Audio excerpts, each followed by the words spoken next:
क्या Bruce Wayne अपने विरासत के सबसे हिंसक पहलुओं से बच पाएगा, या फिर बैटमैन की सबसे बड़ी फेलियर उसे और उस शहर को तबाह कर देगी जिसकी रक्षा की उसने शपथ ली है। DCKO नाइट फाइट का सेकंड इशू। कहानी के राइटर हैं जोशुआ विलियमसन और आर्टिस्ट हैं डैन मोरा। ये कहानी उसी रात की है। बारिश, पसीना और खून, यही बैटमैन की सच्चाई है। एक वक्त था जब मुझे लगा था कि गॉथम मेरा है, पर वक्त के साथ साथ मुझे पता चला कि ये शहर किसी एक का नहीं हो सकता। डिक ने अब तक ये सब नहीं सीखा। उसने शहर पर भरोसा किया। उसने उन तरीकों पर भरोसा किया जिन्हें मैं झुठलाता रहा। उसने गॉथम को किसी और चीज में बदल दिया है। रॉबिन्स की एक ट्रेनिंग ग्राउंड, एक पूरी फौज, ये सब उसे क्यों चाहिए? वो दोनों बैटमैन एक रूफटॉप के ऊपर लड़ रहे हैं। मेरा मदर बॉक्स आर्मर मुझसे बात करता है, मुझे उस रियलिटी के बारे में बताता है जिसमें मैं हूँ, पर मैं उसे इग्नोर करता हूँ। इसकी वजह मुझे डिक की धड़कन महसूस होती है, उसकी चीखों की रिदम। वो मुझे बताती है कि उसके लिए सच क्या है, लेकिन उसका दिल उसका साथ नहीं देता। ऐसे में डिक ब्रूस को पीछे से पकड़ लेता है। पीछे हट जाओ बुरे आदमी, तुम अपना दिमाग खो चुके हो। ऐसे में ब्रूस अपने बच्चों के स्टैचूज को देखता है। उसका मदर बॉक्स उससे कुछ कहना चाहता है। ब्रूस डिक को एक हेडबट देकर उसके कैद से छूटता है। उसके आर्मर का डिफेंस मैकेनिज्म एक्टिवेट होता है। अचानक ब्रूस के हाथों में एक बैटल एक्स फॉर्म होता है। जस्टिस लीग को एक टूर्नामेंट में हिस्सा लेने का काम दिया गया था, एक चैलेंज, और हमें कहा गया था कि हम लड़ाई में अपने साथ एक चीज ला सकते हैं। मैंने चीटिंग की और उसके बाद सब कुछ बदल गया। तुम्हारा दिल तुम्हें पहचान नहीं पा रहा है डिक, ये तुम्हारी उम्र से मेल नहीं खाता। मुझे पता है बैटमैन बनना हमारी शरीर के साथ क्या करता है, पर जो धड़कन मैंने सुनी वो तुम्हारी नहीं थी। ये दुनिया ही एक झूठ है। ऐसे डिक कहता है, तुम्हें मुझ पर भरोसा करना होगा ब्रूस। कई सारे रॉबिन्सन के पोजीशन की तरफ बढ़ रहे हैं, चलो घर चलते हैं। ब्रूस कहता है, मैं टूर्नामेंट में मर गया था, उस जोकर ने मुझे मार दिया, लेकिन मैंने भागने की कोशिश की और उस दिल को ये मंजूर नहीं था, तो उसने मेरे लिए ये दुनिया बना दी। वो सारे रॉबिन्स अब डिक के पीछे हैं। मैंने सोचा था कि जो तुमने जेसन और डेमियन के साथ किया, उसके बाद भी मैं तुम्हें बचा सकता हूँ ब्रूस। मैं तुम्हारी मदद करना चाहता था, लेकिन अब मुझे समझ आ रहा है कि तुम बहुत आगे निकल चुके हो। मुझे तुमसे लड़ने की भी जरूरत नहीं। अपने आसपास देखो, मेरे रॉबिन्स हर जगह है। डिक के बात को सुनकर ब्रूस हंसता है। तुम तो कायर नहीं थे, तुम अपने लिए रॉबिन्स को लड़ने देते हो।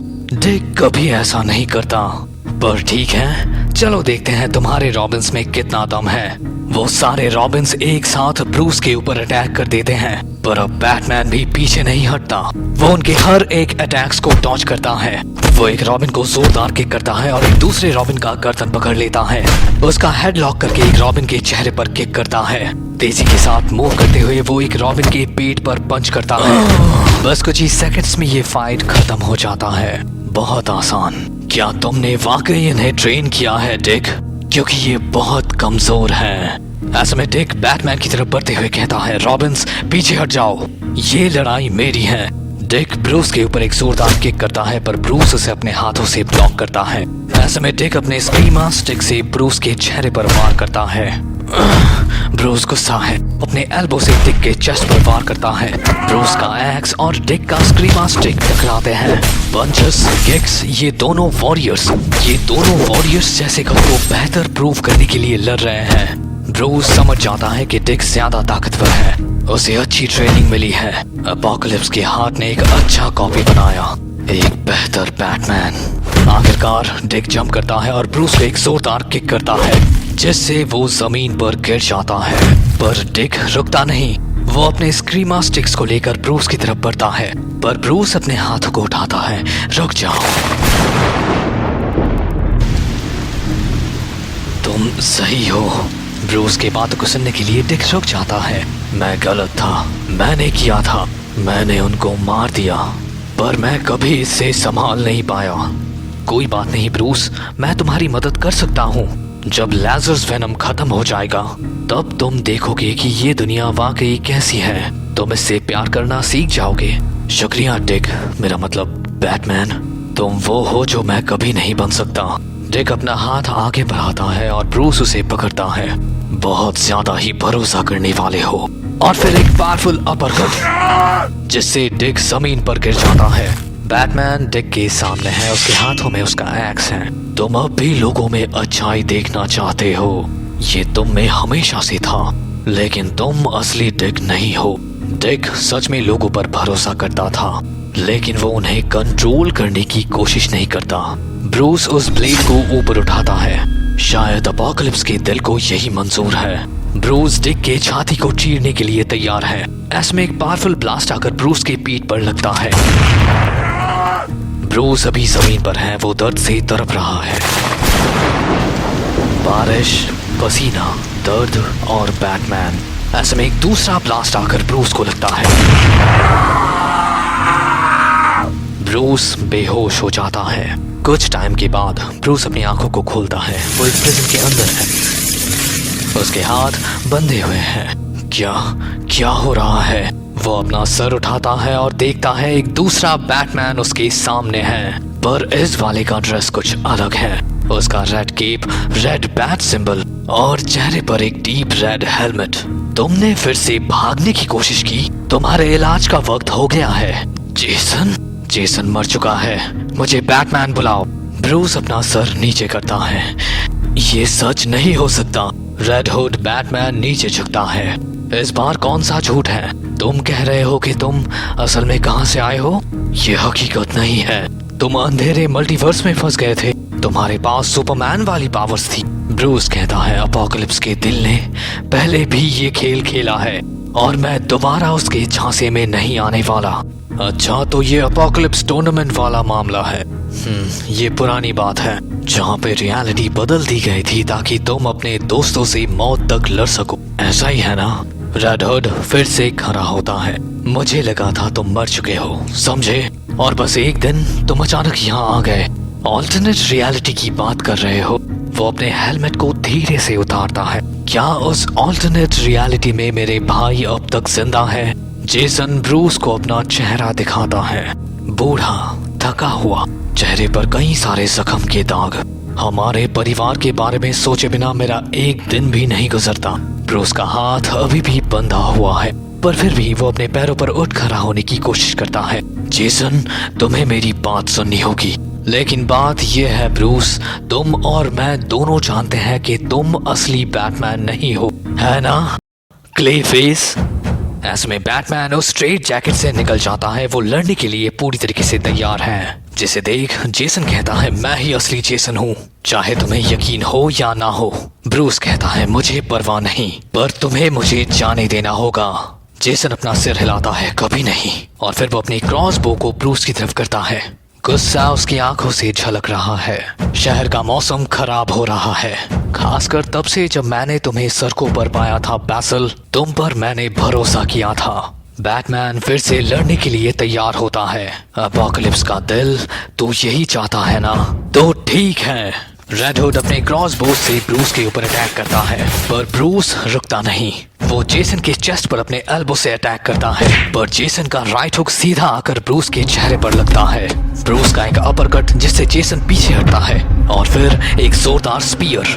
बैटमैन बहुत ही फास्ट मूव करता है। वो जेसन से कहीं ज्यादा स्किल्ड है। जेसन का एक लेफ्ट हुक, पर बैटमैन उसे पीछे ढकेलता है। फिर ब्रूस के चेहरे पर एक जोरदार किक, और फिर उसे एक जोरदार स्मैश। ब्रूस उठता है, पर जेसन उसके चेहरे पर एक जोरदार पंच करता है। पर इस बात में कोई डाउट नहीं है कि ब्रूस एक बेहतरीन बैटमैन है। वो दीवार का सहारा लेकर जेसन को एक जोरदार किक करता है, जिससे जेसन उस कार कोठरी के अंदर जाकर गिरता है। ब्रूस उस सेल के दरवाजे को बंद करता है और बाहर की तरफ दौड़ लगाता है। मुझे माफ करना जेसन, पर मुझे यहाँ से निकलना है। ब्रूस आर्खम एसाइलम के उस बड़े से हॉल को पास करता है। वो आगे बढ़ता ही रहता है इस उम्मीद में कि आगे बाहर निकलने का कोई तो रास्ता होगा। पीछे जेसन की आवाज गूंज उठती है, तुम भाग नहीं सकते, यहाँ से निकलने का कोई रास्ता नहीं। आखिरकार ब्रूस को छत पर एक दरवाजा मिलता है। वो उसे खोलता है। ब्रूस अभी उस रूफटॉप के ऊपर है। दौड़ते हुए वो उस छत के किनारे पर जाता है, पर फिर वो थम जाता है। गौथम के बारे में एक चीज है जिसके बारे में ज्यादा लोग बात नहीं करते, और वो है उसकी आवाज, लोगों की जिंदगियों का एक शोर, अच्छाई और बुराई की एक विशाल ऑर्केस्ट्रा में डर का सुर। सालों तक मैंने सिर्फ शहर के रातों को सुनते हुए गुजारी है, लोगों की आवाजें, बिजली की गूंज, लेकिन अब खामोशी, यहाँ कुछ नहीं है। ऐसे में रेड हुड बैटमैन के पीछे आकर रुकता है, पर ब्रूस भागने की कोशिश नहीं करता। जेसन कहता है, अब तुम समझ रहे हो बैसिल, तुम्हें सच याद आ रहा है। तुम्हें लगा था तुम आर्कम से भाग निकले हो, लेकिन अब गॉथम ही आर्कम है। बैटमैन छत से नीचे देखता है, जहां किसी किस्म के हरे रंग के धुएं ने पूरे शहर को घेर कर रखा है। बैटमैन हमेशा सोचता था कि मैं हिंसा या खून खराबे की तरफ झुक जाऊंगा। ये उसका मेरे लिए सबसे बड़ा डर था। मैंने उससे एक चीज सीखी थी, अकेले कैसे रहना है, और उसकी तरह ही वही मेरी किस्मत थी। ब्रूस जेसन से पूछता है, शहर को क्या हुआ था? जेसन कहता है, जोकर, उसने सबसे बड़ा मजाक कर दिया, पर हम शहर को खाली करने में कामयाब हो गए। ये डोम जोकर की रेडिएशन वाली गैस को अंदर ही बंद रखता है। मुझे यहाँ रुकना पड़ा, इसे सुरक्षित रखना जरूरी था। और इसका एक फायदा भी है कि 20 सालों से यहाँ एक भी क्राइम नहीं हुआ। ब्रूस कहता है, 20 साल? इतने टाइम से तुम अकेले हो? जेसन कहता है, कुछ दिन तो ऐसे भी होते हैं जब कोई अंदर घुसने की कोशिश करता है और जोकर के गैस के कांटेक्ट में आकर वो मर जाता है। फिर एक दिन तुम आए जो बैटमैन होने का दावा करता है। ऐसे में जेसन अपने इलेक्ट्रिक रॉड को निकालता है। तुम्हें ये एक्सेप्ट करना होगा बैसिल, तुम बैटमैन नहीं हो, मैं हूँ बैटमैन। ब्रूस अपना सर पकड़ लेता है, नहीं, ये सब कुछ गलत है, ये तो एक खेल है। आखिरकार वो जेसन की तरफ मुड़ता है और फिर जेसन को देखकर कहता है, ठीक है, अगर अपोकलिप्स का दिल मानता है कि मैं क्ले फेस हूँ, तब मैं भी खेलूंगा। ब्रूस एक दानव की तरह चीखता है, उसका शरीर बदल जाता है, उसके पूरे बदन में कीचड़ भरा हुआ है। उसके एक हाथ में एक मेज फॉर्म होता है, वहीं दूसरा हाथ क्ले स्प्लैश से जेसन को अटैक करता है। जेसन उस अटैक को डॉज करते हुए पीछे हटता है। वो अपना पिस्टल निकालता है और शूट करता है। अब वक्त है बैटमैन वर्सेस क्ले फेस का।